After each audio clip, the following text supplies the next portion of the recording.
Your Space Coast vacation is preparing for liftoff. Start counting down now. 10, 9, 8, 7. It's time for a beach vacay that feels like heaven. 6, 5, 4. Come explore Melbourne and the beaches. 3, 2, 1. It's time for some rocket-filled fun. Count down to your best beach vacation ever on Florida's Space Coast. Launch your planning now at visitspacecoast.com. That's visitspacecoast.com. J360 Radio.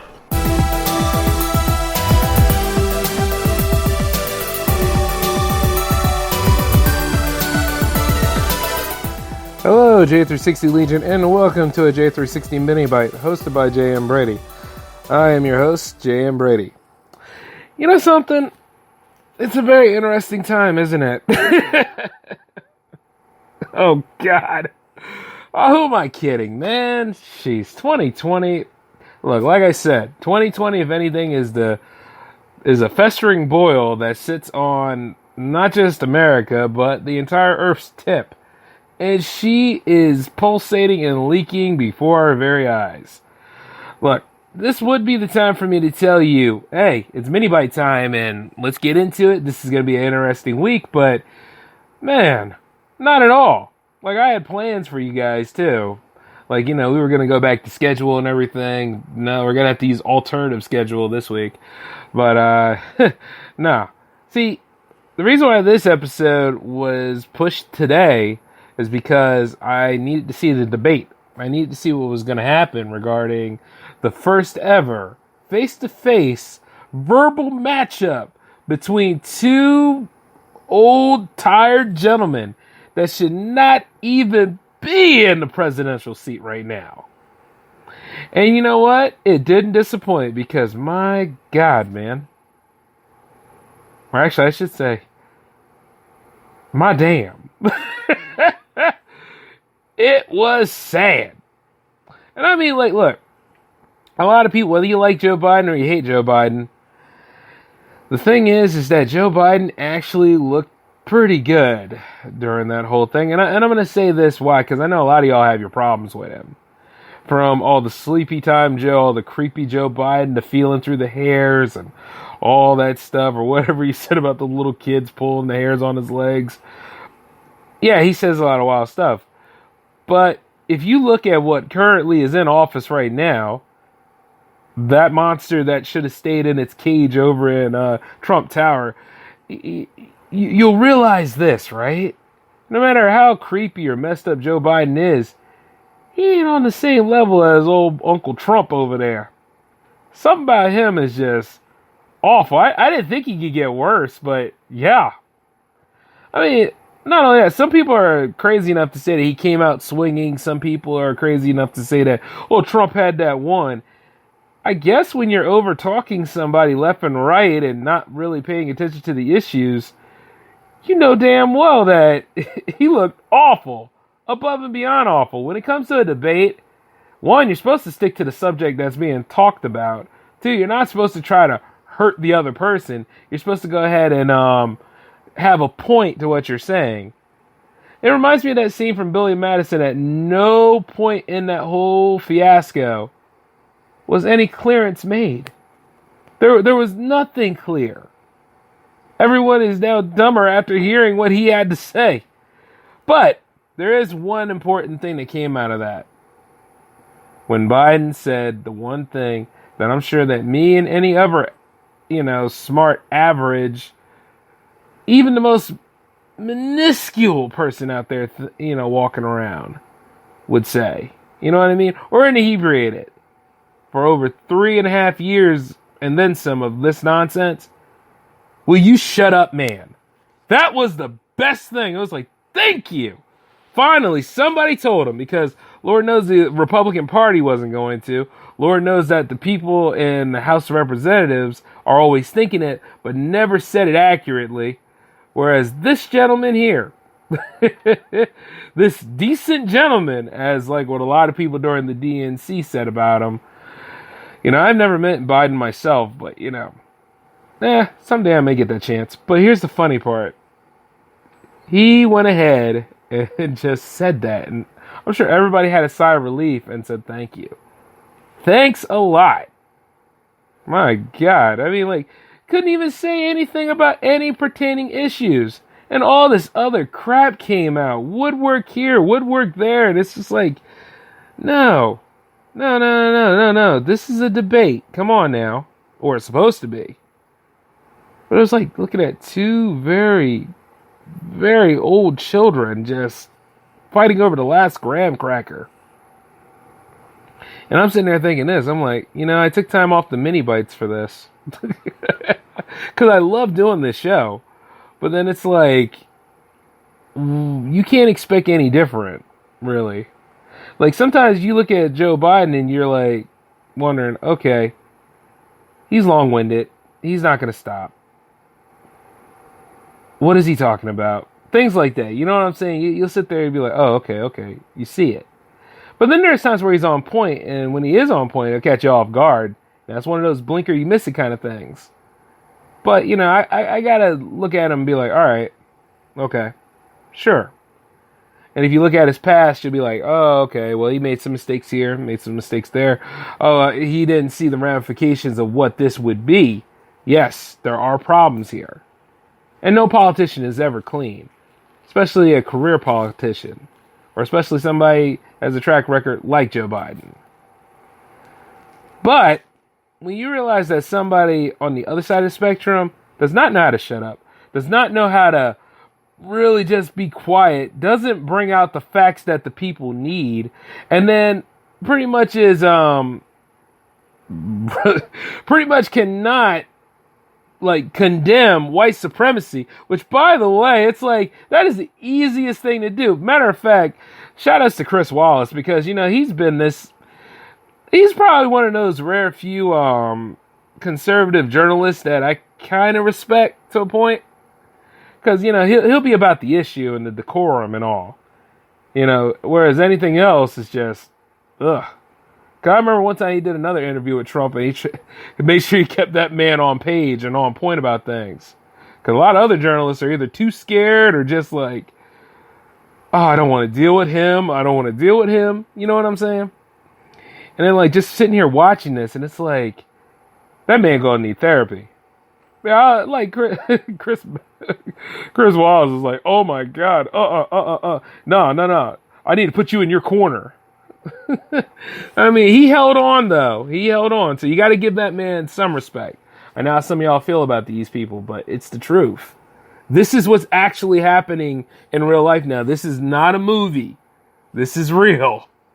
And it's scary because it is. And just kept going on about trivial crap, which is what Trump's known to do, along with talking about not Beau Biden. Oh, man, I think all bets would have been off if he thought about Beau, but he was talking about Hunter Biden. Just kept going after him on his family like that. Now, I don't know about any of y'all, but if I had a son and I had this blowhard going at it, he wouldn't be there no more. Matter of fact, he would have been gone. You know what I'm saying? With a couple of punches to the face and multiple contusions. Let's just put it that way. Because there's something not right about that. You don't get the right to talk about somebody else's family member. Anybody talking about your family members right now. And then you realize also the man hasn't paid taxes in like how many years? Even with his first year of presidency. And then you realize like a lot of people's like, let him run America like a business. Yeah, he's doing a fine job of that because he ain't taking no responsibility in his own business. So he ain't taking no responsibility in this business. Because while we're in that recession due to the pandemic and among other factors, and the infrastructure is, well, what infrastructure, right? You'll realize that his whole thing has been in debt. There's a moment where, like, he's horrible with money, which, by the way, he's not a self-made businessman. He was born into money. And then not only that, his whole family is just dirty. Going all the way back to Fred Trump. It's like, come on, man. But, once again, even if you put all these facts out here, even if you throw all these things down, it's hard to pinpoint about the facts because everything's a lie pretty much. And then not to mention, even the journalists themselves, some of the journalists that are really just trying to filter through all this stuff, usually they can find something to point out. But even they were at a loss. They didn't know what the hell happened.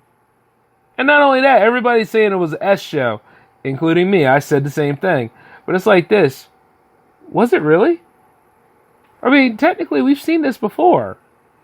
We saw this during the first time when he debated Hillary. Now, I know a lot of y'all didn't like Hillary either, and frankly, I gotta say I didn't. But the truth is that, once again, we're at that part where it's the lesser of two evils, and you gotta pick your poison. And right now, what we got going on, I think some of us are used to it. Some of us have that shock, and, we're not shocked, but at the same time, we're like, we're used to it. Like that Stockholm, that's what it is. That's what it is. We're so used to this crap right now. I mean, some of us would be crazy enough to vote him back in. Or some of us would be crazy enough not to vote so he goes back in. Which isn't a good thing anyway.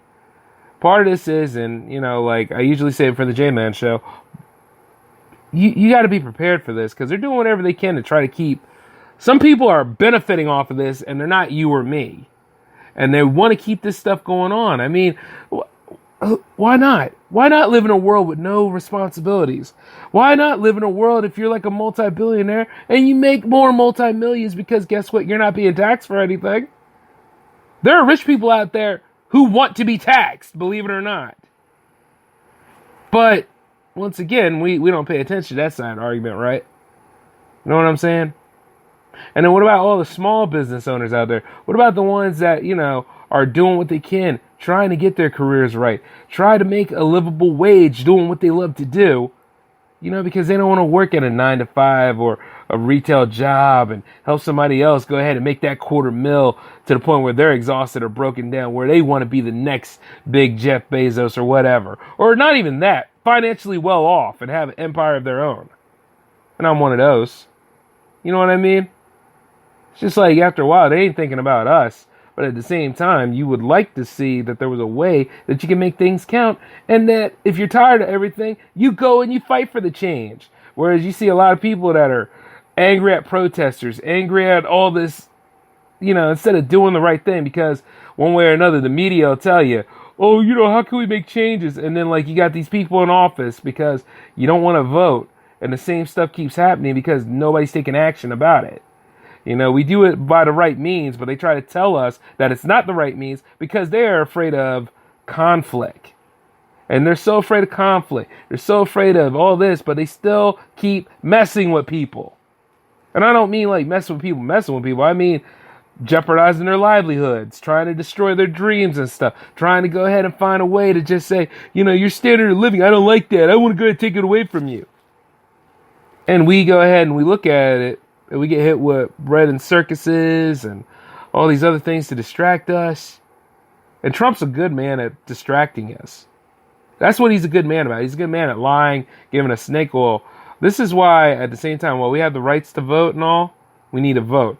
Those of you out there who don't want to vote by mail, well, guess what? Put on your mask like I do. Go right there to the polling place and put in your vote. This isn't the time anymore. I don't care who you vote for. Just vote. And you do know this. I have a friend that sits there and says, I believe that it's okay for people not to vote. And it's but you talk about you want change. We have a broken system, yes. But we can fix the system. But we have to try to twist and work the system too. And then there's a time where I realized this. Lobbyists and all that kind of stuff, all those special pork barrel, all that stuff, it's there, but there's a way we can kind of fight that out. Now, the problem is when people see greenbacks, they change their whole moral and all that stuff. They bury it. But, like I said, one way or another, your voting is the way you go ahead and do these things. You know what I mean? Your voting's your speak. When I do that civic duty, I know I have the right to complain and go ahead and sell my point and get it out there. Whereas with other people who don't vote, who don't wake up in the morning to go do such a thing, your ability to complain gets shafted each time you don't do that. Oh, I'm standing up for it. I'm standing up against the system. They ain't thinking about you. They ain't thinking about the ones that don't vote. That's why they're able to do this stuff. You understand what I'm saying, right? And I'm sure there's something that scares a lot of y'all, but it's like this. It's a scary time now. Nobody's safe now. Think about it. So really, it's time for we the people to get it together and vote.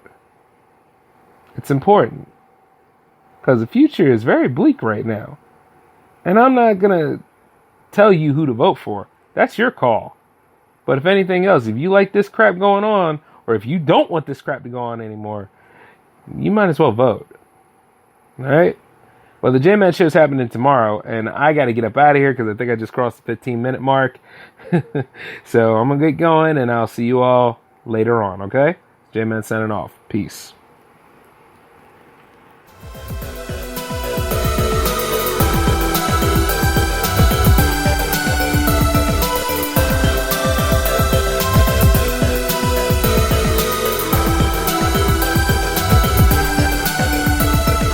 Your Space Coast vacation is preparing for liftoff. Start counting down now. 10, 9, 8, 7. It's time for a beach vacay that feels like heaven. 6, 5, 4. Come explore Melbourne and the beaches. 3, 2, 1. It's time for some rocket-filled fun. Countdown to your best beach vacation ever on Florida's Space Coast. Launch your planning now at visitspacecoast.com. That's visitspacecoast.com.